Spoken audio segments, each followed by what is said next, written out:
댓글창에 김현희님께서 라이브에요 하셨는데 라이브 아니에요. 지금 녹화입니다. 라이브 맞고요. 자, 시작해 볼까요? 시간이 딱 됐으므로, 자, 성원이 됐으므로, 자, 방송을 시작하겠습니다. 땅땅땅. 전혀 다른 시각의 최고급 정치평론 정치천재 정봉주 지니어스정. 예, 53번째 시간입니다. 예, 안녕하세요. 정봉주입니다. 뭐 이렇게 급하십니까? 아, 죄송합니다. 조용필은 마지막에 나오는 건데. 자, 정봉주 민주당 교육연수원장 나오셨습니다. 예, 안녕하세요. 정봉주입니다. 예. 요즘 또 차분해지셨어. 뭔가 있어. 오늘요? 의원님은요. 예. 평상시보다 딱 반 정도만 딱 들떠 있으면 너무 재밌는데. 예. 너무 들떠 있으면은 뭐랄까 이게 그 페이스에 우리가 말려 들어가고. 예. 그게 중요한 거야. 너무 다운돼 있으면은 예. 뭔가 또 그 페이스에 말려 들어가. 그러니까 평상시보다 한 반 정도만 살살 지금 레벨업 하고 있는 중입니다. 아, 이거 참. 예. 우리 고향 갔다 오셨죠? 예, 광주 갔다 왔습니다. 지금 그 교육연수원이 굉장히 행사를 많이 하시던데 한번 볼까요? 예. 사진 하나씩 보겠습니다. 여기는 뭐예요? 지난주 금요일 날 세종시 교육연수위원회 발대식입니다. 세종시? 예. 저 안 가시는 데가 없네. 조금 있으면 이제 해외 간다고 하시는데? 여기서 이제 제가 특강 및 축사하는 거고요. 야. 예. 그다음에 세종시. 그다음 사진은 좀 있어 보여요. 예. 이거는 안성 윤종군 지역구. 예. 예, 거기 가서 특강했는데 너무 좋으니까 평택에 김한 누구죠? 병원 이름 기억이 안 나는데 여기서 월요일 방송 같이 하는 분 김한정. 김현정. 김현정. 거기서도 또 해달라고 그러고 여기는 정봉주 직업을 모르는지 전 국회의원 이렇게 했더라고. 교육연수원장 해야 되는데. 사람도 그 현직이 있는데 왜 전을 붙여? 그렇죠. 예. 여기 안성이라는 거죠. 안성이죠. 윤정군 위원장님, 이게 예. 뭐 하는 겁니까 지금? 전 국회의원. 자, 근데 현장 보면 반응 좋을 수밖에 없는 게 예. 제가 이제 이 방송 외에도 각종 저런 강연이나 이런 것들을 되게 챙겨보면서 다 챙겨보진 못해도 팟캐스트에 올려요. 예. 근데 정봉주 의원께 제일 들을만해. 강연 자체가. 제게 어디 올라와 있나요? 그러니까 그런 게 있으면은 제가 새날 팟캐스트에 올려줘요. 사람들이 녹화해고 다 올려. 네, 뒤에다가 올려드리는데 제일 들을만해. 음. 들을만해야 되는 이유가 뭐냐면은 지루하지 않아야 돼요. 중간에 지루하면 몰입도가 떨어져. 그렇죠. 잠이 오게 돼. 뻔한 소리 하면은. 정봉주 의원은 중간중간에 줬다 폈다를 잘해. 그리고 열심히 준비해요, 자료를. 그리고 우리 고향 가셨습니다. 예, 어제입니다. 이기는 민주당 어게. 예, 어제 남영희, 그다음에 이병훈 광주시당위원장, 이해찬 대표가 1부 특강하고요. 2부에서 우리가 토크. 저 오른쪽에 계시는 분이 기자죠? 예. 뉴시스 광주 지부장? 예, 맞습니다. 저런 데 나오시면 되나? 언론인이? 그래갖고 어제 진짜 빼더라고. 예. 자. 여기 이제 광주 기초 광역 의원들하고 사진 찍자 그래갖고 남영희 위원장하고. 우리 의원님께서 우리 봉도사가 또 우리 고향 내려가니까 광주의 아르곤을 지금 묻혀 오신 거잖아요. 예. 고생 많으시네요. 아니 가면 진짜 우리 이른바 이제 김대중 대통령도 그런 말씀을 하셨지만 물과 물고기의 관계 아니에요. 우리가 이제 정치인이 물고기고 당원과 지지자들이 물이거든. 물이 없으면 살 수가 없잖아요. 그게 어수지락이라고 합니다. 예, 어수지락.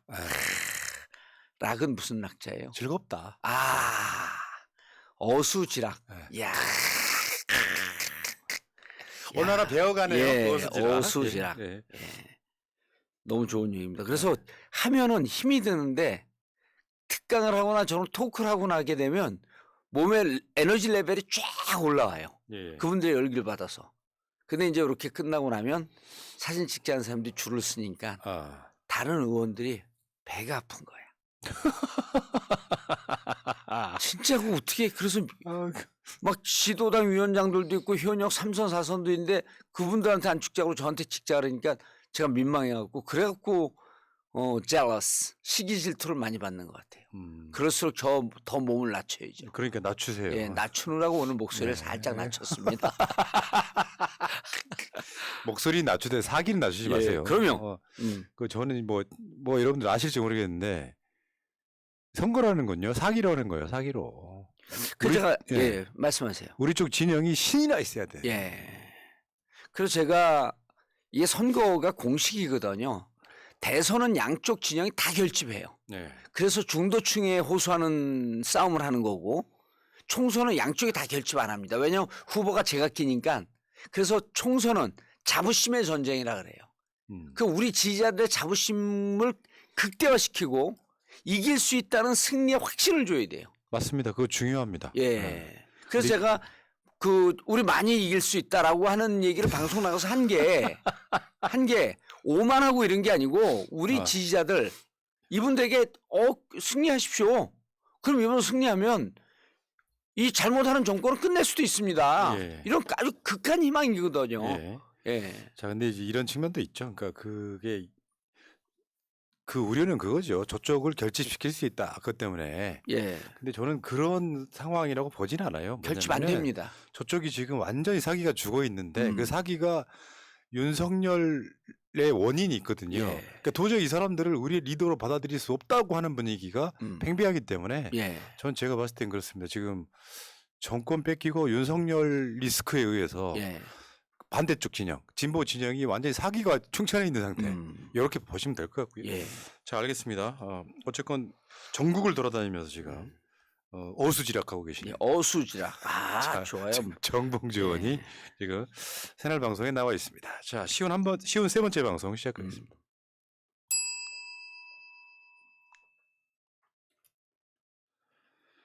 자, 지금 일단은 저 민주당 국회의원들 압수수색이 지금 야, 요거는 뭐 이제 이게 저게 뭐지? 하게 되면 이게 대처가 안 되지만 흐름상은 이해가 되는. 예. 아, 애들이 이것밖에 없구나 이런 거 있잖아요. 지금 민주당 전당대회 불법 자금 의혹이라고 그래가지고 처음에는 윤관석 의원, 예. 이성만 의원 이분들이 다 인천 쪽 국회의원들인 거죠 지금. 예. 이분들을 전당대회 불법 자금 의혹이라는 게 전 좀 이해가 안 가는 게요. 실제로 전당대회 하면은 돈 봉투 돌리고 그래요? 과거에 그랬었죠. 어. 그런데 지금은 예를 들어서 이번에 그 이재명 대표 할 때 그 최고위원 한 분이 저한테 얼마 비용이 들었다 그러는데 깜짝 놀랐어요. 아니 그거밖에 안 들어 그랬더니 지역에 다니는 교통비만 들은 거예요. 그러니까 과거에는 이 전당대회 때 뭐 표찍으로 올라오고 그래야 되니까 막 차도 저 경남 한 5시간, 6시간 걸리면은 차로 이동하고 그래야 되잖아요. 그거 돈 걷어갖고 오기 힘드니까 그래서 그 전에 우리 전당대회 할 때는 그 비용을 주작을 했어요, 아예. 근데 이제 그러다 보니까 지방에 같은 때는 뭐 돈이 필요하니까 돈도 주고 그러는데 지금 이게 완전히 없어진 거예요. 온라인 투표를 해버리니까. 그래서 난 이게 전대 불법 자금 의혹 너무 이상한 프레임이야. 여기 지금 이정근 전 민주당 사무부총장 수사를 하다가 나온 그렇죠. 건데 예. 사실은 이제 이런 측면이 있어요. 이해를 하시려면 이게 지금 송영길 대표 뽑힐 때 전당대회 이야기고 그럼 몇 년도예요 이게? 2021년. 예. 그러니까 송영길 대표하고 이정근 전 사무부총장이 가까운 건 저도 알고요. 윤관석, 이성만 이분들이 송영길 대표랑 가까운 건 알겠는데 예를 들면은 나쁜 프레임으로 있잖아요. 돈을 돌렸다 이런 차원과 예를 들어 뭐 상황은 잘 모르지만 뭐 가까운 사람들 식사해라 정도하고는 다른 개념인데 그렇죠. 저는 이게 어쨌건 압수수색 뭐 이거라고 하더라고요. 진술만으로 지금 야당 의원들 압색을 예. 해버린 거예요. 예. 지금 그 유동규 건도 마찬가지 아닙니까? 똑같죠. 지금 이제 우리가 좀 우려해야 되는 게 민주당 엑스파일 뭐 십수명 있다 뭐 이런 얘기가 정권 초반부터 나오기 시작을 했어요. 그래서 제가 기자들한테 확인해 봤더니 찌라시가 돌고 있다. 근데 그 찌라시는 누군가가 작성한 주체가 있을 거거든요. 예. 소스도 있을 거고. 그 그럼 검찰이 엑스파일 쥐고 있다라고 하는 소스가 있다고 한다면 그건 검찰 발이죠. 근데 그때부터 이제 계속 얘기가 나오고 있다가 기동민 이수진 의원 기소했잖아요. 음. 그다음에 그 노웅래 의원도 기소했는데 노웅래 의원도 이정근 발언에서부터 시작한 거예요. 그리고 지금 이번에도 이정근 발언이거든요. 진술. 윤관석 의원 뭐 그 건네건네 얘기 들으니까 전혀 예측도 하지 못하고 있다가 넉넉히 당했다는 거예요. 뭐 이게 뭐 조사를 한다든지 뭐 낌새가 보통 보이거든요, 그런 게. 그렇고 윤관석 의원이었고 하는데 이성만 의원도 탁 친 거죠, 이게. 저는 어제도 이제 이해찬 대표께서 그런 얘기를 했는데 이재명 대표 332회 그 압수수색을 했다 그러잖아요. 몇 번 해갖고 증거가 안 나오면 검찰에 법원에서 압수수색 영장 내주면 안 돼요, 이거. 그 332에서 멈춰 있대요. 막 항의라니까. 332회가 그 조국 가족 그 도륙할 때 120석 20회가 130회인데 그것도 박근혜 대통령 국정농단 때보다 더 했다는 거예요. 그렇죠. 지금 수사팀 규모도 그래요. 수사팀 규모도 그렇고. 그럼 그렇게 해갖고 증거도 안 나오고 그리고 이거 보나마나 진술밖에 없었을 텐데 진술로 이거 압수수색 영장 내주면 어떡합니까 법원이. 지금 이승만 의원 같은 경우는 그 당시에 민주당 선관위원이었대요. 그러니까 전혀 그쪽으로 지금 뭔가를 할 수가 없는 입장에서. 그렇죠. 요게 선관위원들은 후보들 그 거명도 못 하잖아요. 네. 그런 상황에서 지금 이렇게 상황이 만들어지고 있는데 뭐 그런 거죠. 뭐 말하자면 뭐 컷오프 통과하고 그럴 때 뭐 대의원들한테 돈 봉투를 돌리면은 이게 소문 안 납니까?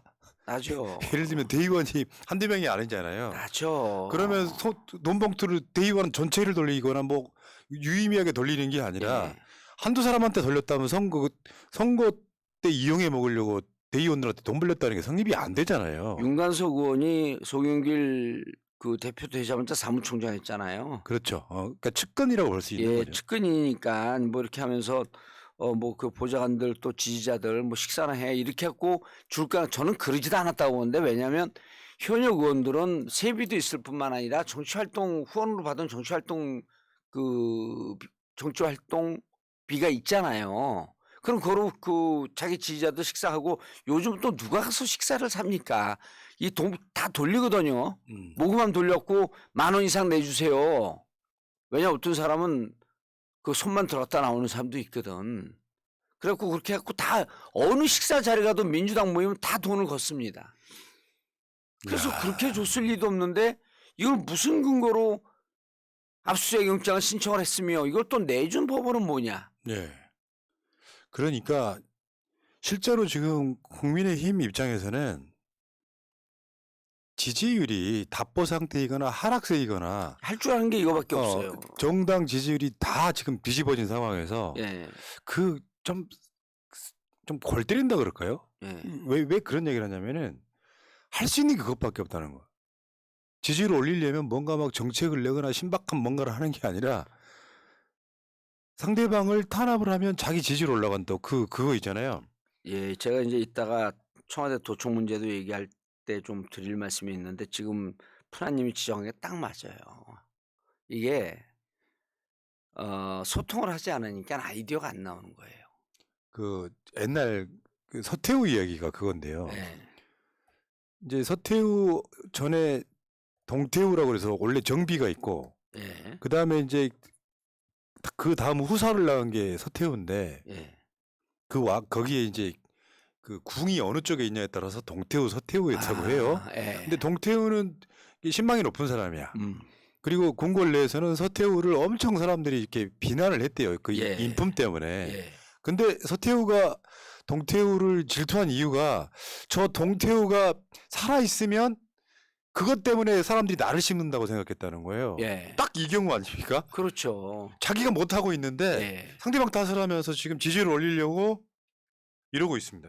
지금 이제 우리가 추정해 보면 이재명을 꺾고 이재명을 구속시키고 이재명을 유죄로 만들고 이래야지 본인들의 지지율이 올라간다고 생각하는 것 같아요. 근데 이게 안 통한다는 걸 알잖아요, 사람들은. 왜 그 사람들만 모를까? 그 이유는 있다고 말씀드릴게요. 알겠습니다. 근데 그럴 수밖에 없는 게 지금 국민의힘은 당대표, 원내대표, 정책위 의장 모두 영남입니다. 이렇게 되기도 힘들지 않아요? 만약에 민주당이 예. 광주, 전라, 남북도의 당대표, 원내대표, 정책위 의장이라면 언론이 어떻게 얘기할까요? 가만 안 두셔.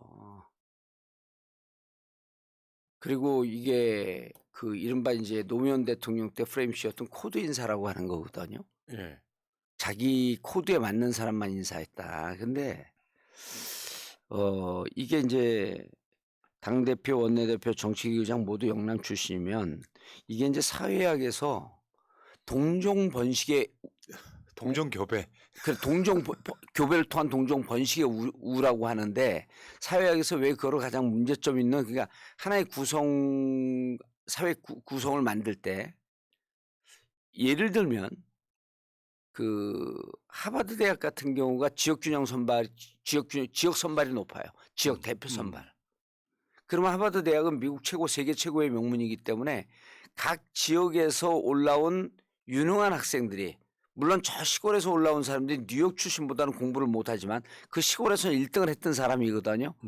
근데 각 지역에서부터 쭉 이렇게 골고루 선발이 되면 하버드 대학은 미국 전체 국민 의식 수준을 그대로 반영하는 겁니다. 그렇지. 예. 그런데 지금 서울대 같은 경우도 저는 입학사정 언제 빨리 없애버려야 된다고 보는 게 그리고 지역균형 선발을 확 더 늘려야 된다고 보는 게 입학사정원제를 통하니까 특목고 애들이 주로 들어와요. 그다음 특목고 애들이 들어오고 제가 알기로는 정확한 데이터는 모르겠지만 60% 이상이 강남 학생들이 들어옵니다. 한동훈, 뭐 동창 뭐 이렇게 주위에. 그러면 우리 사회는 강남 출신 그분들이 주류이긴 하지만 그분들의 인식만 갖고 사회가 굴러가나요? 강북적 인식도 있고 나주적 인식도 있고. 나주 갑자기 뜬금없이. 고향 아니세요? 아, 예. 네, 맞습니다. 그다음에 저기 거제적 인식도 있고 이런 거 어떻게 파악을 하죠? 예를 들었고 우리나라의 1% 안에 들어가는 부유층이 정부 고관대직으로 국무위원으로 다 있으면 저 바닥에 있는 어려운 극빈층의 정서와 사정을 어떻게 알죠? 그러니까 그쪽 출신의 분도 국무위원회에 들어가 있어야 되고 국회에 들어와 있어야 되고 이러면서 다종다기한 계층의 목소리를 들어야 되는데 정당은요. 특히 집권을 목적으로 하는 것이기 때문에 국민 모두의 견해가 어떠한 생각을 하는지가 반영이 돼야 돼요. 만약에 여기에 이번에 지명직 누구를 했는지 모르겠지만 지명직 최고위원회에 저기 벌교 지역위원장을 앉혔다고 보세요. 지금 말씀하신 지역이 너무 디테일이에요. 예. 벌교. 전남자, 순천. 나주. 왜냐하면 제가 좋아하는 지역들이에요. 여기가 다. 나주, 벌교, 순천 뭐 이렇게. 그다음에 어디죠? 그 비행기 뜨는데 그 병원 무안. 아니 송정리. 노래도 있잖아요. 무안 말고 비행기 뜨는 데라면서요. 여수 바닷가. 여수? 예, 여수. 여수. 여수 돌산. 뭐 이런 등등의 사람들을 갖다 앉혀놓으면 그쪽 지역의 정서를 얘기할 거 아니에요. 지금 이 국힘은요. 이게 외발 자전거가 된 거예요. 맞습니다. 이게 이제 그래서 정치라고 하는 것은 예. 일종의 밸런스를 맞추는 거거든요. 세발 자전거에 왼쪽 바퀴 빠진 거예요. 그러니까 이게 저는 집단지성이 사라졌다고 보는 게 예. 당대표가 울산 출신이면 원내대표를 뽑을 때 그래도 수도권이나 어디 나온 사람이 있었잖아요. 예. 김학용이라고. 음. 그럼 그 사람을 뽑아주면서 밸런스를 맞추고. 근데 이 밸런스를 못 맞추고 있는 것 같고 솔직히 말하면 당대표, 원내대표, 정책위 의장 이런 사람들은 지역에서 치열하게 싸워본 적이 없는 예. 소위 말하면 막대기만 꽂아도 당선되는 사람들인데 그럼요. 그러면 반대쪽 선거를 뭘 하겠습니까? 반대쪽 입장에 대한 이해도가 떨어지기 시작하는 예. 거예요. 계속 이런 식으로 가는 거죠. 그리고 이게 당대표 국힘의 선거는 우리하고 달라서 우리는 당대표가 뽑힌 다음에 정책위 의장을 임명을 하거든요. 저긴 정책위 의장이 러닝메이트예요. 나갈 때 같이 예, 뽑는구나. 같이 나가요. 그러니까 요게 영남 지역의 그 당대표 나갈 때 김기현을 낙점했잖아요. 그렇죠. 누군가가 낙점. 용대실에서 낙점했단 말이에요. 근데 낙점을 하면서 자, 그럼 일사불란하게 가기 위해서 정치계 의장도 영남 사람들 하라고 누군가의 지시가 있었던 것으로 보이는 거죠. 예? 보세요. 지금 뭐 138명이 정부 요직에 검찰 출신이 138명이 들어갔다 그러지 않습니까? 그들은 20년 동안 똑같은 생각을 해왔던 사람들이에요. 이 정부가 어떻게 운영이 됩니까? 그러니까. 정부는 다종다기하고 각계각층을 다 대변을 해야 되는데. 예. 그러니까 이야기를 진행시켜 보면 국민의힘 지지율은 지금 당대표 뽑히고 한 달이 남았는데 오히려 지지율이 떨어지는 예. 이상한 현상을 보이고 있고, 거기다가 이제 이따가 따로 2부에서 말씀하겠습니다만 친일 외교, 예. 미국 도청, 그러면서 이게 계속해서 나쁜 이슈가 지금 윤석열 정권을 덮치고 있단 말이죠. 예. 그러니 이게 예를 들어 이런 게 있거든요. 좋은 뉴스. 예. 물론 지금 그 우리나라 극우층에서는 노조를 탄압하면 좋은 뉴스 있고 뭐 간첩을 찾았다고 하면 좋은 뉴스일 수 있으나 그것 자체도 일반 사람들의 삶의 질을 높이는 이슈는 아니거든요. 예. 시원할 수는 있어도. 그러니까 이슈가 금방 이렇게 날아가 버리는 거예요. 예. 아, 이거 좋다가 아니라 실제로 나한테 뭔가 윤석열 정권이 뭔가를 잘해줘 갖고 내 삶의 질이 높아졌다라든지 예. 이런 게 아니고 제도가 바뀌어서 내가 아이를 학교를 보내는데 돈을 좀 덜 들겠다라든지 그런 게 없는 거예요. 그러니까 외교 참사는 일어나면서 국민적 자존감은 떨어지면서 경제는 망가지는 이 악순환 구조가 계속되고 있는 거죠. 저는 극복하기 힘들다고 봐요. 그러니까 저도 그렇게 보는 거예요. 예. 극복이 웬만하고 저도 이제 정치를 오래 하고 각종 분야에 대한 나름대로 그 학습과 이런 공부와 성찰을 좀 오랫동안 한 사람이기 돼갖고 이게 흘러가는 흐름이 대충 보이거든요. 그럼 어디에서부터 실타래를 풀어야 될까? 이 안 보여요. 실타래 풀 곳은 딱 한 곳밖에 없어요. 그분만 드러내면 끝날 것 같아요. 제일 쉬운 방법이지. 제일 쉬운 사실은 방법이죠. 제일 쉬운 방법이죠. 그런데 국민 입장에서는요 정말 쉬워요. 그게 총선에 압승시키면 가능합니다. 민주당이 아주 쉬워요. 얘기야. 너무 쉬워요. 국민들은 자신들의 갖고 있는 권리로 이 상황을 해결할 수 있는 힘을 갖고 있는 건 국민밖에 없어요. 아니, 윤석열 씨한테 방법이 전혀 없는 건 아니에요. 전 두 가지 갖고 있어요. 예, 그러니까 윤석열을 드러내자는 말씀이고, 예. 윤석열 있는 상태에서. 윤석열 입장에서는 예. 두 가지만 하면 돼요. 김건희를 감옥에 보내고, 예, 실제로 가능하잖아요. 불가능하진 예. 않잖아요. 역대 정권마다 자기 측근들 다 감옥에 갔으니까. 예. 그러고 하나 더는 기본소득 하는 겁니다. 그럼 지지를 회복할 수 있어요. 무슨 소득이요? 기본소득. 기본소득. 윤석열이 하는 거예요, 그거를. 물론 가능성은 없지만 이 두 가지 하면 윤석열 난시 임기 예. 채울 수 있다고 보는 건데. 저는 또 이제 다른 각도로 한번 이렇게 생각을 해볼게요. 첫 번째가 김건희 감옥 가는 것도 너무 가혹하기 때문에 가혹해요. 실제로 본인 가정에는 그 과거에 이제 나경원 의원 말고 박근혜 시절에 감옥 갔던 그 장관 있는데 검사 출신 그 벼랑간 그분들 이름이 기억이 안 나지. 그 나경원과 쌍벽을 이뤘던 여자 의원 한 분이 있었어요. 아, 조윤선? 조윤선 의원. 아. 조윤선 의원이 남편이 전주분이에요. 전주분이에요. 그리고 지금 김현장에 있는 걸 알고 있는데 이 남편이 변호해서 결국은 감옥에서 나오는데 아주 혁혁한 공을 했는데 이때 남편이 최종적으로 변론을 하면서 이런 얘기를 해요. 그게 재판장의 마음을 움직였을 거야. 결혼할 때 내가 집사람을 지켜주기로 약속을 했다. 근데 지켜주지 못한 것 같아서 너무 가슴이 아프다. 근데 이 국정농단과 무관하게 인간적인 애잔함은 있잖아요. 예? 그래서 실질적으로 자기 부인이 감옥 가는 상황 나는 못 받아들일 것 같아. 그래서 제가 한 발 빼서 무슨 말씀이시라고? 예, 한 발 빼갖고 자 감옥 보내는 여부는 그 법의 심판을 받아야 되니까 좀 천천히 해도 돼. 단 하나만 해주면 됩니다. 형식적이든 내용적이든 자기를 찍지 않았던 전체적으로 보게 되면 48% 얻었는데요. 77%의 투표율이기 때문에요.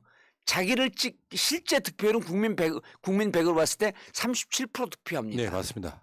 100명 중에 37명만 찍었어요. 정치라고 하는 것은 잘한다고 하는 거는 자기를 찍지 않은 63명과 대화하는 길이에요. 그 63%하고 어떻게 대화를 합니까? 못하잖아요. 그러니까 63%를 가장 정확하게 대변할 수 있는 사람을 만나는 겁니다. 이재명 대표가 만나자고 하는 건 이재명 대표 본인을 위해서 만나자고 한 게 아니고 당신이 살 수 있는 길을 열어줄게요. 그 이재명과 윤석열은 그때는 같은 편이 되는 거예요. 의원님 예. 가르쳐 주지 마세요. 댓글창 그렇게 달려요. 가르쳐 주지 말라고. 아유, 아니, 너무 그 답답한 게 거지. 너무 답답한 게 어.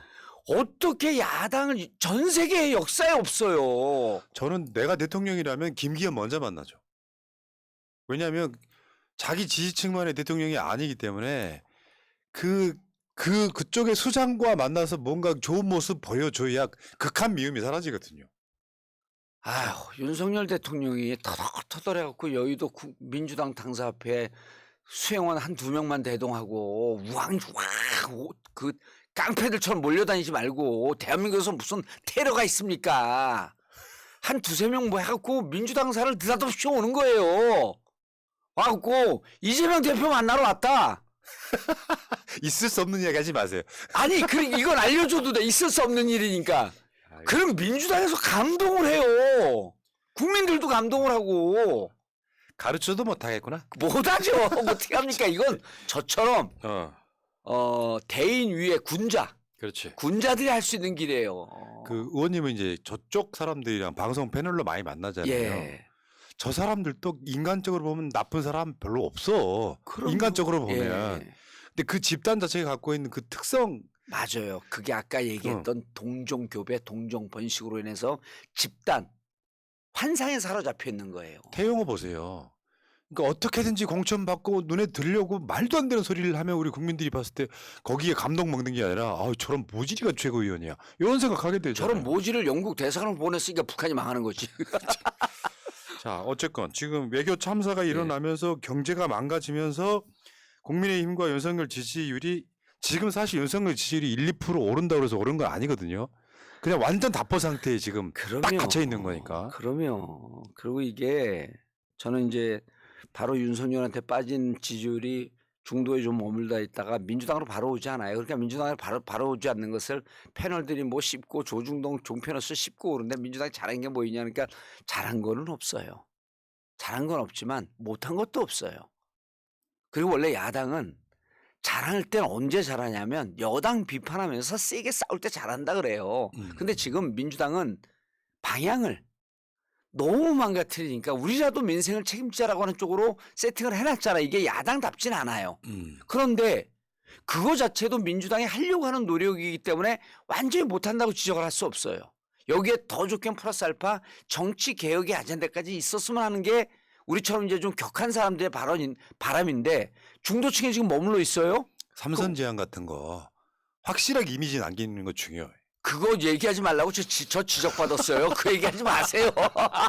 제가 했잖아요. 예, 저 동의 안 합니다. 저한테 아무도 지적 안 해요. 예, 그런 거. 그럼요. 나도 그냥 정치하지 말고 방송이나 해버릴까? 예. 자, 그러니까 그래서 이렇게 말씀 마무리 지면은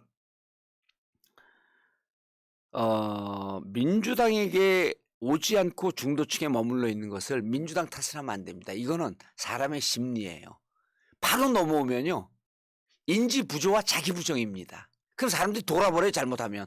어제까지 국힘 찍다가 오늘 변화는 민주당 확 지지하면 주위에도 창피하고 본인이 지금까지 믿었던 믿음을 깨야 되거든요.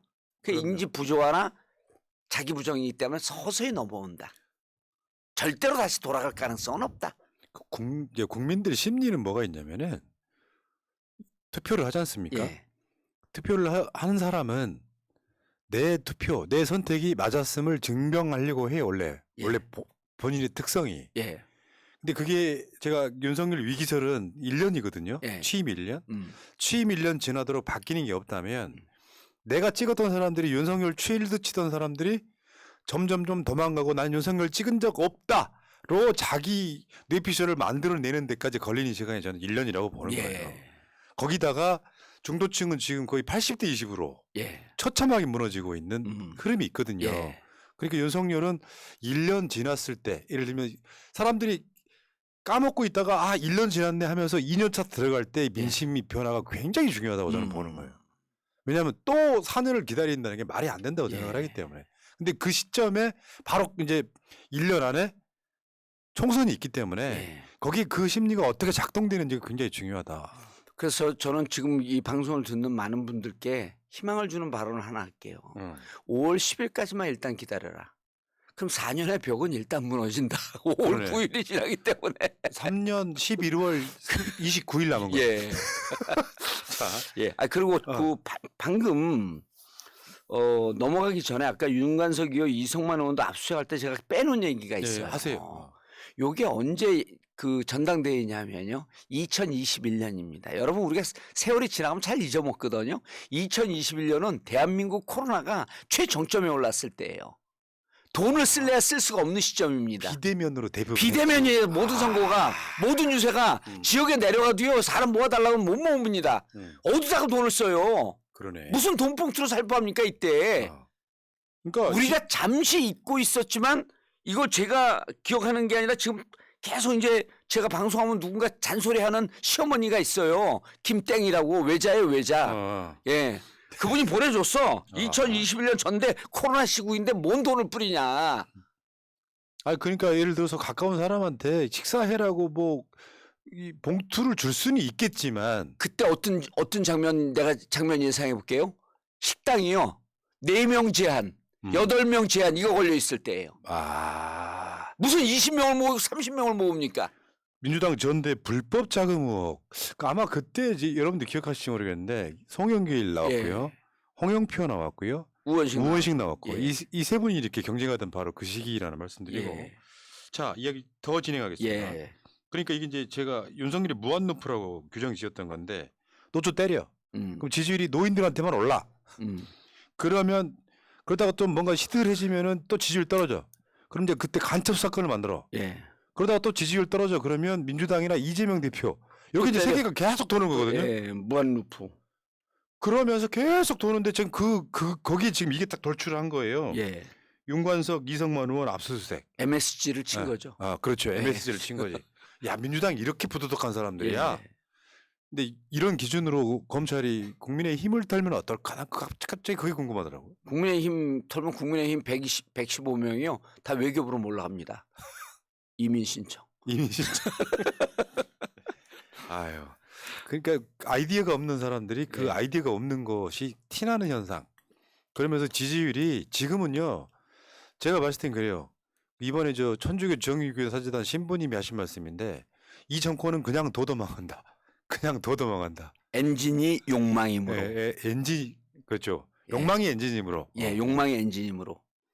무척 훌륭한 얘기예요. 그게 네. 이제 공자의 논어에 나오는 얘기인데 그걸 이제 또 신부님들이 썼더라고.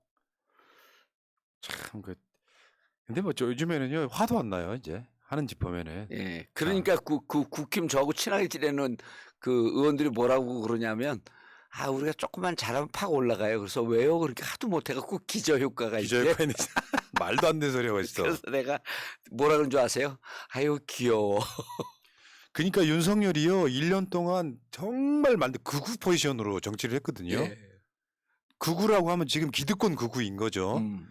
그 정치를 했는데 요거를 만회를 하려면 예. 1년이 지나버렸기 때문에 정말 환골탈태 저게 윤석열 맞아 쪽으로 바뀌지 않으면 안 바뀌어요. 터덜터덜 걸어서 민주당사 오래니까요. 그래갖고 이재명 대표 만나러 왔다고. 그래서 왜 만나러 왔냐니까 뭐 내가 한 건 아니지만 검찰이 한 행태가 뭐 부적절하다고 봅니다. 오늘 만나고 소주 한잔 하려고 왔어요. 이래봐요. 그날 지지율 10% 뛰어요. 그러니까 이거를 모르는 사람들이 자꾸 그런 식으로 찍어 누르고 예. 지지율을 올리는 방법은 극우, 뭐 영남 예를 들어서 제주 4.3은 안 가면서 야구장 가서 시구는 하고 서문시장은 가고 예. 계속 이게 지금 김기현이가 만나겠다고 하는 사람이 박근혜예요.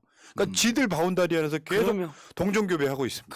그리고 이제 혹시라도 떨어져 나갈 사람이 있을까봐 문단속하고 그러면 이렇게 결론이 나와요. 지금 있는 거 떨어져 나가지 않게 문단속하면 그게 전략이라고 한다면 너네가 잘해봐도 115석이다. 그러니까. 예. 근데 이번에 이제 제가 재밌는 게 이제 이해찬 상임고문님과 함께 이렇게 다니잖아요. 일부에서 이해찬 상임고문하고 이기는 민주당 어게인 해갖고 이제 전국 18개 이제 광역시를 도는데 2부에서 이제 우리가 토크를 하는데 1부에 이해찬 대표께서 하시는 말씀이 강연이 주옥 같아요. 그러니까 당신의 경험을 근거로 해갖고 이렇게 쭉 얘기하잖아요. 그 중에서 이제 어제 내용 중에 그 사석에서 이제 하신 말씀인데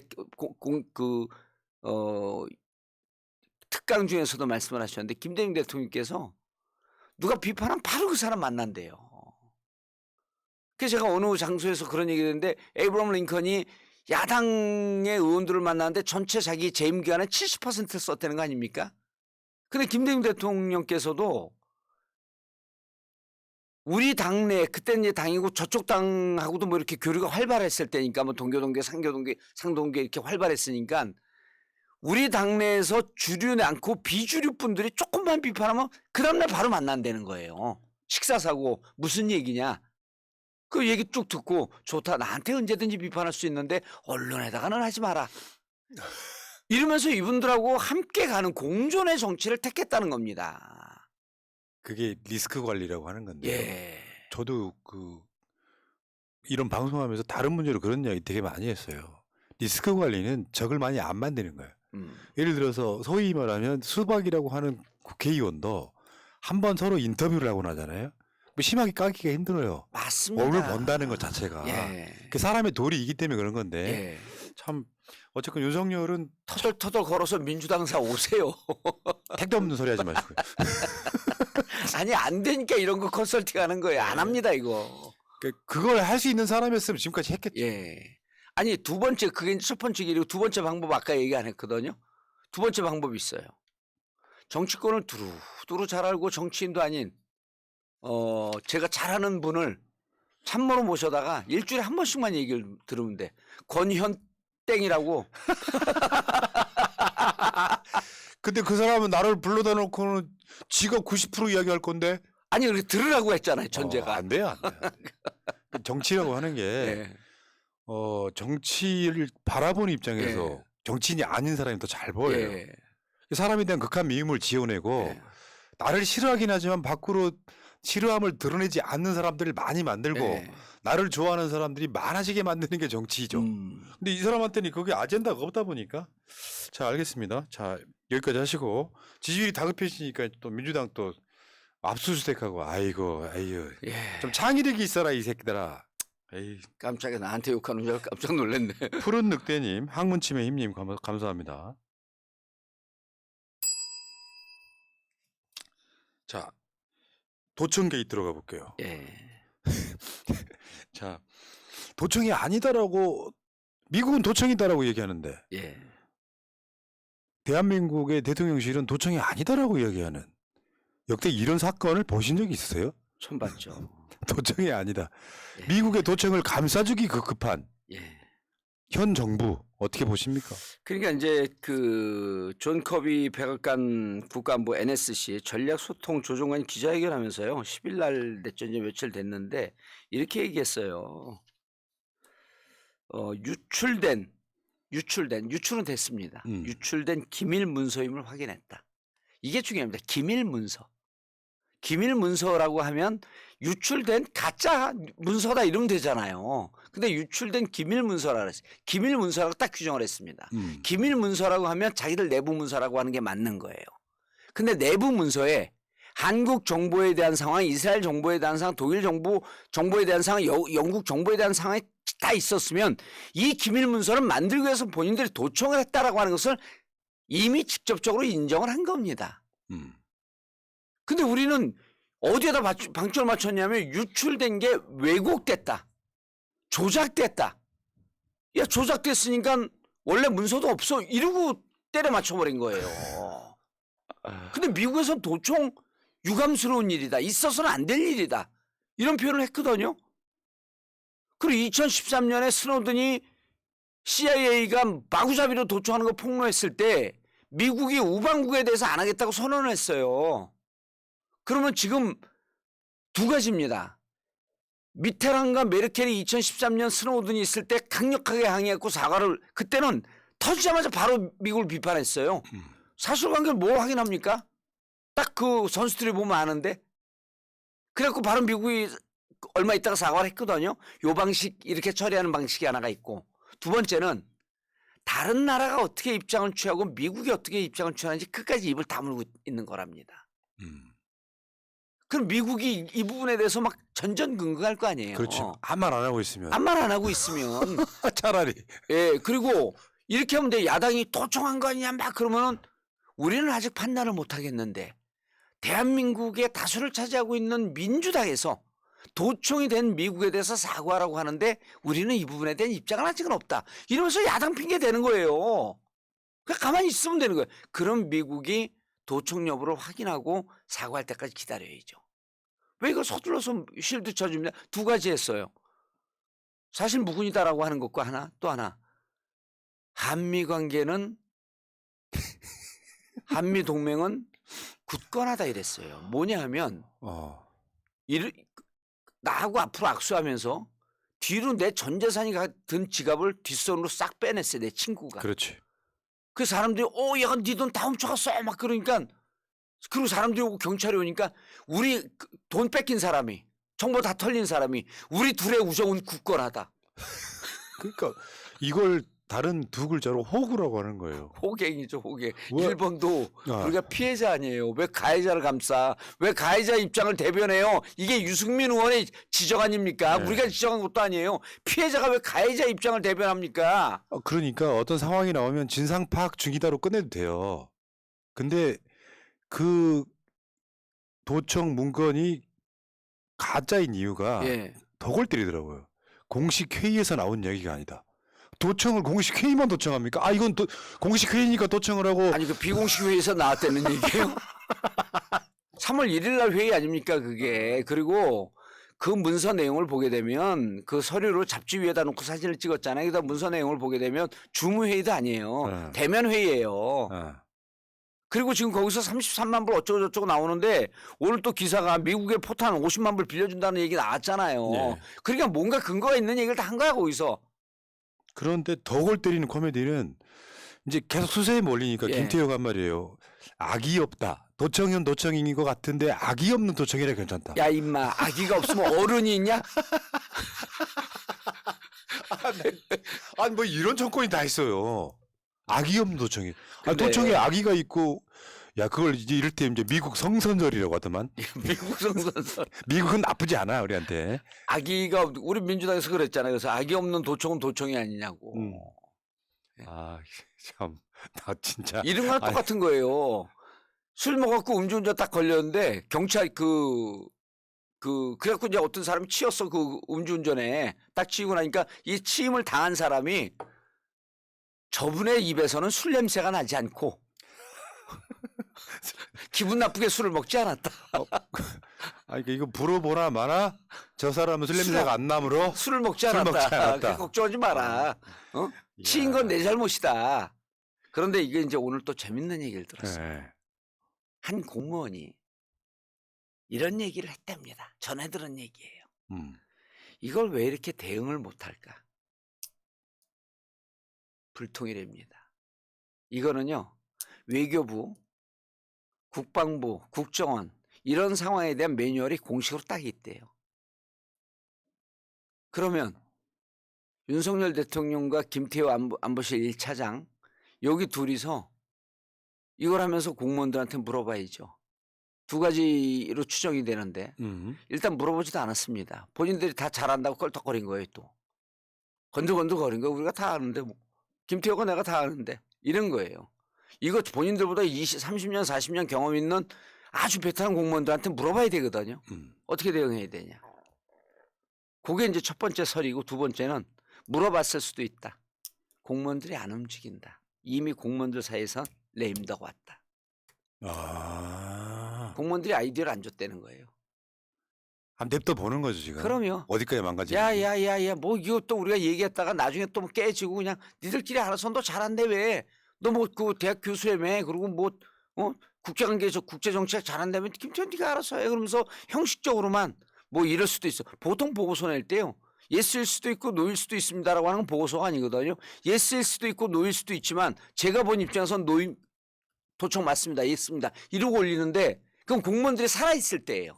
공무원들이 죽으니까 도청했을 수도 있고 안 했을 수도 있는데 미국이 꽁고했을까요? 이러고 건성으로 올린 거예요. 공무원 조직이 올스톱. 제가 보니까 가장 큰 문제가 음. 김태효가 일종의 자기 권한 밖의 일을 너무 많이 하는 거죠. 맞아요. 그러니까 윤석열이 평상시 때 대통령실에서 김태효를 하루에 대여섯 번씩 독대한다는 이야기가 파다예요. 그러면 안보실장으로 있던 50년 지기 김성환은 꼬다는 보리자루 되는 거거든요. 예. 대통령하고 물리적 거리가 그렇게 가까우면 사실상의 안보실에서의 대장 역할은 김태효가 했던 거거든요. 뭐 나머지 이제 뭐 김성환이 물러난 이야기는 이렇게 저렇게 뭐 다른 의혹이 있다고 치더라도 그렇다 보면 한 사람 그러니까 상당히 구구적 스탠스를 갖고 있는 사람의 이야기를 듣다 보니 지금 일본과의 관계, 미국과의 관계를 다 망가뜨리면서 예. 사실 이런 게 있거든요. 문재인 대통령이 제일 잘했다라고 하는 분야가 바로 외교였잖아요. 예. 사실 대통령의 영역 중에 가장 중요한 게 외교거든요. 그렇죠. 외교, 국방, 요거는 대통령의 영역이고 실제로 책임 총리제에서는 국무총리 나머지 내치 부분이란 말이에요. 예. 근데 윤석열 대통령이 할 수 있는 그 모든 것 중에 두 가지를 다 망가뜨려 버린 거예요. 외교와 국방을. 저는 이게 이미 이제 이게 일본 문제가 있었고, 그다음에 그 전에 그다음에 지금 미국 도청 문제가 생겼잖아요. 처음에 제 기억으로는 나토를 방문했을 거예요. 맨 처음에 안 가도 예. 되는 곳을 갔어. 이거 나토는 역대 우리 대통령들이 안 가요. 갈 필요가 없는 거죠. 아니, 그리고 여기는 나토는 러시아와 대척점에 있는 그 유럽 단체, 유럽 국가연합 아니에요. 그럼 러시아와 우리가 통상교류를 하고 있기 때문에 우리는 나토의 정치적 입장을 정치적으로 지지하지 않지만 공식적으로 밝힐 필요가 없는 거예요. 근데 거길 왜 갑니까? 우리가 한 번도 갈 필요가 없고 우리의 국익과 외교에 어떠한 도움도 되지 않아요. 이게 예를 들어서 나토에 감으로 인해서 대유럽, 대한민국 상품의 수출길이 열린다? 이러면 가죠. 전혀 관계가 없는 거예요. 이건 군사동맹입니다. 근데 나토에 갔죠. 그다음 두 번째 뭐라 했어요? 아세안 13개 아세안 동맹 회의에 갔어요. 캄보디아에서 열렸던 거.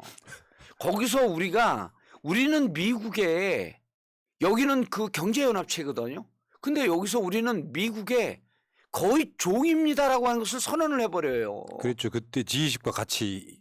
예, 아세안 13 아세안 회의하고 그다음 G20 하고 이제 뭐 등등 이렇게 했는데 이 13개국이요. 그때 등을 돌립니다. 윤석열한테. 왜 등을 돌리는 줄 아세요? 이 사람들은 중국 경제권에 있기 때문에 중국의 눈치를 볼 수밖에 없어요. 이 사람들이 쪼달아서 중국 문제 있을 때 제기 안 하고 그러나요? 중국과의 관계 때문에 그런 정치적 부분에 대해서 비교적 피하는 거예요. 심지어 그때 윤석열이 뭐라 그랬냐면 중국 영토를 건드렸어요. 분쟁시. 남중국 분쟁시라고 하는 때. 예, 분쟁시라고 하는 표현을 썼어요. 그래서 요게 두 번째고 일본이 세 번째고 미국이 네 번째예요. 그래서 이 외교 참사를 누군가가 쭉 한번 좀 민주당 내에서 정리를 좀 했으면 좋겠어요. 이게 나토에 간 거하고 아세안 가서 선언하고 이런 게 그때 우리도 방송을 하고 좀 무척 심각한 발언들을 했거든요. 그냥 우리는 미국의 전략적 아시아 출장소다. 이걸 선언한 거나 다름이 없단 말이에요. 그때부터 중국이 처음에 대통령 되자마자 조금 있다가 이제 뭐 중국 없이도 우리가 살 수 있다는 건 중국에서 웃기고 있는 한번 보자 그랬더니 아세안과 또 이렇게 똥보로 차댔죠. 그래갖고 중국과 거리가 멀어지기 시작한 겁니다. 이게 우리나라 최대 시장이 중국이었는데 지금도요. 근데 이제 다 무너졌잖아요. 근데 그 중국 다음의 시장이 아세안이에요. 인구도 그렇고. 아세안이죠. 예. 이걸 하나씩 망가뜨리고 있는 느낌이에요. 아세안 국가들이 말은 안 하지만 한국과 밀접한 관계가 맺으면 본인들이 경제적 피해를 볼 거라고 하는 생각을 하기에 충분한 발언을 했고 실질적으로 아세안 회의 때 보면 윤 대통령이 거의 왕따로 혼자 놀아요. 오빠 나가. 그때 맞습니다. 아이고 자. 근데 문제는 사고는 터집니다. 예. 완벽한 정부는 없어요. 완벽한 정권도 없고. 근데 사고가 터지는데 일본 문제도 그렇고 지금 미국 도청 문제도 그렇고 대처가 더 공분을 사요. 그러면 대처가 그게 더 문제예요 지금. 거기서 이제 저는 얘기 들은 게 공무원들이 움직이지 않고 있기 때문에 그렇다. 공무원들이 이런 상황에 대해서 항상 시뮬레이션 해놓고 도상 연습을 다 해놨기 때문에 매뉴얼이 딱딱딱 있답니다.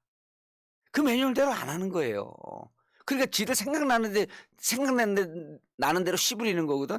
그거는 그냥 말이 안 해요. 언어는 뇌를 통해서 나오는데 그냥 순간 입으로 튀어나오는 건 그거는 신음소리라 그래, 비명. 그러니까 이게 지금 외교의 구조를 보면 예. 박진이 국회 나와서 하는 이야기를 보면 대충 분위기가 느껴져요. 뭐냐면은 외교는 외교부가 해야 되는 거잖아요. 컨셉만 잡아주는 거죠. 그럼요. 대통령실은. 대통령실은 그리고 혹시 문제가 있을 전체 큰 틀에 제대로 가고 있나 이것만 오버뷰하는 거예요. 네. 감시 감독만 해주는 거거든요. 실무는 박진이 뛰는 거고. 그런데 지금 제가 봤을 때 외교 컨트롤 타워는 그냥 김태효예요. 컨트롤 타워도 아니고 그 원맨쇼 하고 있는 거예요. 그러니까 이번에 국회 나와서 박진이 하는 말이 저는 딱 느낌으로 오는 게 뭐냐면 그거 아셨어요라고 하니까 박진 자기도 신문 보고 안 거예요. 미국이 도청한 거를. 그걸 자랑스럽게 이야기한다는 건 뭐냐면 그 뇌 속에 뭐 김태효가 알아서 할 일인데 같은 느낌이 있어요.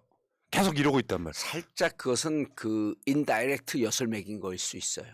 그리고 그 저번에 예. 꽤 오래 전에 인플레 감축법 IRA 법도 그 당시 박진이 뭐라 그랬었냐면은 그때 해외에 가 있었는데 네.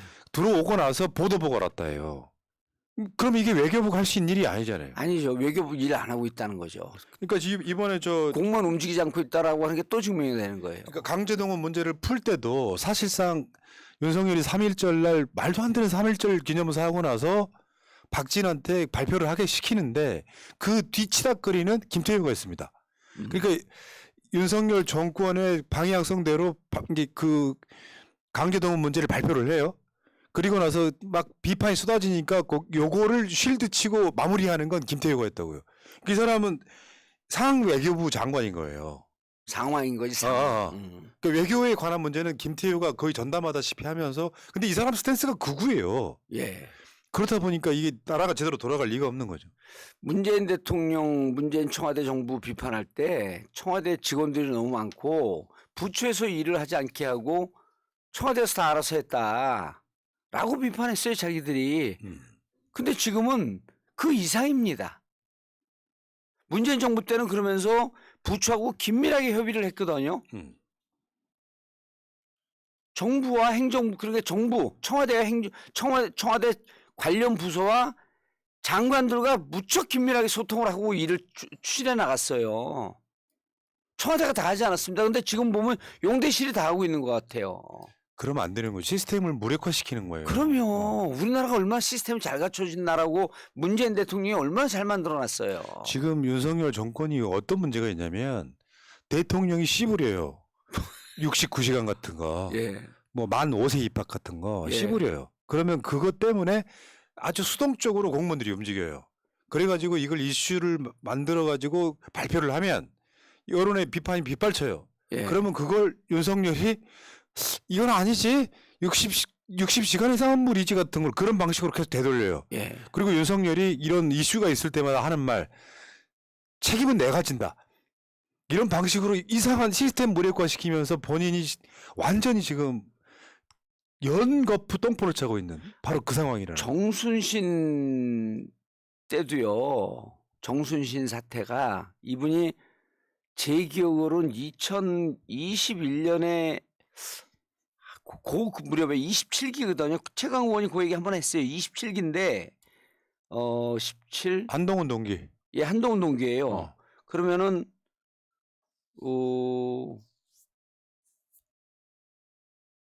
이게 17, 18, 19, 20년에 승진을 해야 돼요. 검사장 승진을. 검사장. 예. 검사장 승진을 20년에 해야 되고 그러니까 24년 우리 그 17년 대통령 들어왔을 때 24기가 검사장 승진이거든요.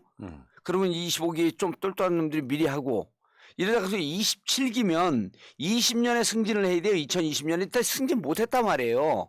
이때 승진 못했을 때 승진할 때 검사장들은 검사장 후보가 예를 들어 23명, 20명 딱 올라오면 그 검찰 내부에서 성적을 다 알아요. 1등서부터 20등까지가 딱 나와요. 그래서 그 안에서 이렇게 추려지는 건데 이때 정순신이 아웃되면서 서초동의 소문이 다 돌았거든요. 아들 폭력 때문에 그랬다고.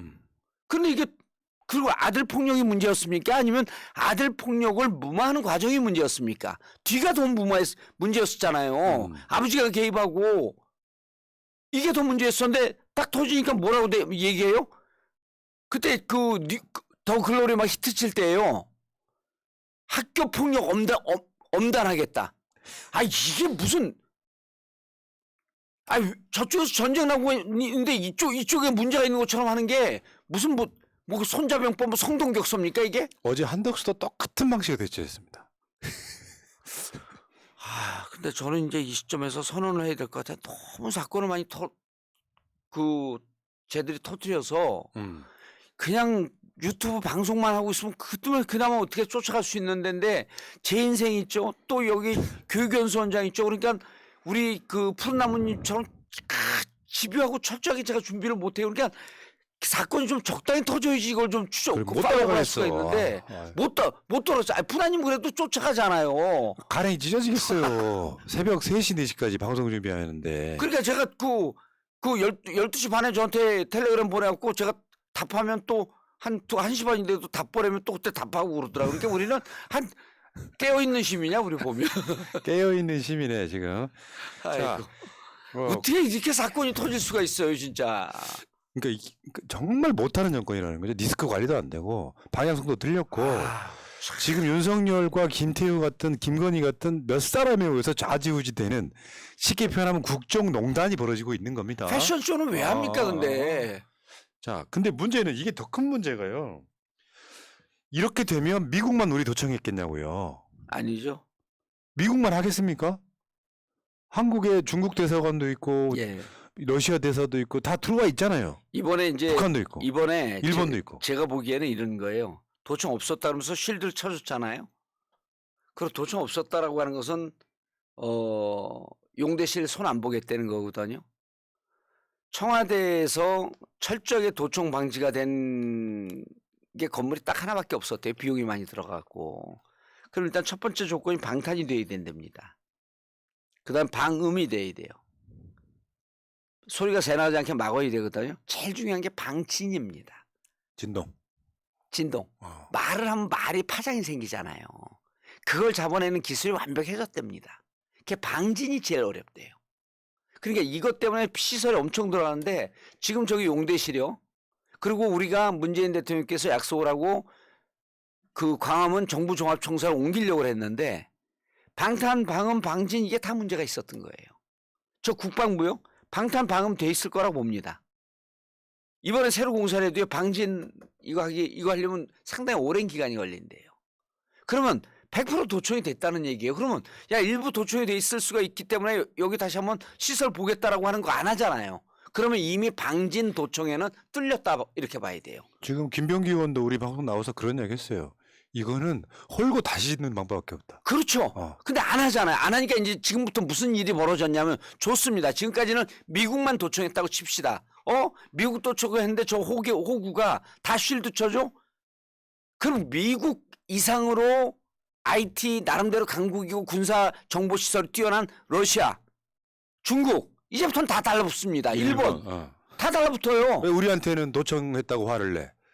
이렇게 돼버리는 거예요. 그렇죠. 아니 그리고 얘들은 도청을 해도 자기네 정권 흔들릴까 봐 도청 안 했다고 그러는 애들이니까 그냥 마구잡이로 하자. 네. 아니 문재인 대통령 때 무슨 이삿짐 트럭인지 뭐로 하고 그래갖고 그 남북 정상회담 캐내려고 했다가 발각되고 그랬다는 거 아니에요? 그러니까 해요 항상 해요. 하는 걸 어떻게 익스큐즈 해줍니까? 하는 걸 끝까지. 그러니까 도청 전문가들 얘기는 창부도 강한 방패는 없답니다. 그래서 이것을 과하게 떠들어버려야 돼요. 못하게. 정답이에요. 도둑이 들어오는 거 못 막는다는 이야기 있잖아요. 예. 뭐 경찰 10명이 도둑을 못 막는다는 이야기가 있는데 창이 더 강해요. 그런데 이게 상대방이 지리게 반응을 해버려야 근데 그게 아니고 도청 안 하셨잖아요. 이러고 있으니 무슨 이거는 각국 정부가 깜짝 놀라 저 미친놈 건들지 말아야 되겠다 할 정도로 그 국가 최고 지도자가 빨가벗고 광화문에서 구슬 죽여야 돼요. 가만 안 두겠다 이러면서. 근데 문제는 또 안보실만 도청했을까요? 아니죠. 윤석열은 도청 안 당했겠냐고요. 아니죠. 다 했죠 이렇게 되면. 그리고 도청이 제일 취약한 데 어딥니까? 서초동 자택이요. 예? 처음에 거기 썼잖아요. 그렇겠네. 진짜 그렇겠네. 서초동 자택은 그냥 그 무슨 아크로비스타예요? 거기는 그냥 노출이에요. 그럼 그때부터 했다는 겁니다. 심각하네. 진짜 이야기 들으면 들을수록 아, 심각하네. 이거를요, 공무원들을, 거기에 전문가 공무원들 한 10명 앉혀놓고 토론을 해야지 어떻게 해야 될지. 근데 집단지성을 살려놔야 되는 거 아니에요, 이거를. 그러니까 청와대 나와서 대통령실 옮긴 문제가 사실 촉발점인 거잖아요. 그렇죠. 그게 촉발이에요. 그러니까 70년 동안 만들어진 청와대 시스템을 무력화시키고 나갔으면 예. 근데 야당 쪽에서 대통령실 옮긴 것이 근본적인 문제다라고 이야기를 하니까 이걸 인정하기가 싫은 거예요. 그러니까 청와대보다 보안이 더 낫다라고. 청와대의 안보 문제, 이 도청 문제를 제일 잘하는 분이 문재인 대통령일 것 같죠? 그렇지 않습니다. 어제 말씀을 들어봤더니 이해찬 대표가 제일 잘하는 게 그때 당시에 청와대 집무실 공사를 했다는 거예요. 이해찬 대표가 시간이 오래 걸렸대요. 그래서 어제 들은 얘기가 방탄방음이 기본이고 가장 어려운 게 방진이다. 그게 뭐냐면 본관에서 박근혜 때까지 근무를 했는데 예. 너무 멀어. 저 근무동 저 직원들이 있는 예. 곳이랑. 그래서 대통령이 집무실을 여민관으로 내려와요. 그러면서 연풍문 가깝게. 예, 걸으면서 새로 짓는데 그게 이 시설을 해야 되기 때문에 삼방 시설을 해야 되기 때문에 시간이 오래 걸렸고 왜 다른 데 못했냐? 돈이 너무 많이 들었답니다. 그럼 지금 대책은요. 용대실을 임시로 우리가 불가피하다 이렇게 도청이 됐으니 청와대 집무실로 임시로 옮기고 용대실에 굳이 가려면 다시 공사하자 저거. 그리고 그 김병기 의원이 그 얘기 하셨을 거예요. 여기 나와서 거기 공사하는 사람들 신원 확인하는데 2달 걸린다. 근데 시간이 없었고 이번에 들어가면서 각서만 썼다는 거 아니에요. 여기까지만 아마 김병기 의원이 얘기했을 거예요. 제가 알고 있는 국제문제 전문가 이 분야 전문가 또 무슨 얘기하냐면요.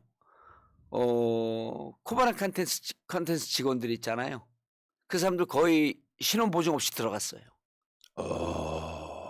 이 얘기 못 들으셨죠?